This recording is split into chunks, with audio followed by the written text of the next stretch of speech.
America में मुनाकिद होने वाले अपना के 49वीं सालाना कन्वेंशन में helping hand for relief and development HHRD ने अपने अहम तिब्बी मंसूबे kind R Karachi institute of neurological diseases and rehabilitation पर खुसूसी प्रेजेंटेशन पेश की।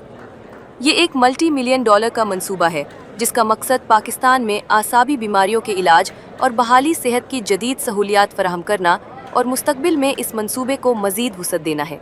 आज हम स्पेसिफ़िकली यहाँ पर जो अपना के इस कन्वेंशन में हमारा जो मेगा प्रोजेक्ट हमने स्टार्ट किया पाकिस्तान में, Karachi institute of neurological diseases and rehabilitation kind R hospital के नाम से, आज उसका एक इंट्रो हमने यहाँ किया है। ये हॉस्पिटल हमने दिसंबर से स्टार्ट किया है और state of the art facility है। न्यूरो रिहैब की पाकिस्तान में एक अंडर वन रूफ ये फैसिलिटी पाकिस्तान में मौजूद नहीं थी, इस गैप को हमने फिल किया है। प्रेजेंटेशन के दौरान शरीक डॉक्टरों को बताया गया कि बैरून मुल्क मुकीम पाकिस्तानी मुआलिजीन अपनी पेशावराना महारत, रज़ाकाराना खिदमात, तरबियत और माली ताउन के ज़रिए इस मंसूबे में अहम किरदार अदा कर सकते हैं।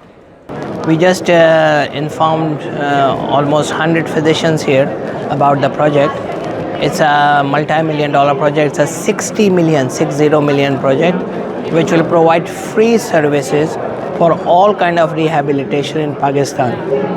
पाकिस्तान में थोड़ा से माजूरी के नतीजे में लोग अपाहज हो जाते हैं for lifelong, और बच्चे खुसूसन when they are disabled they have nowhere to go. So alhamdulillah this facility is already providing support and help to 150 patients every day as of today.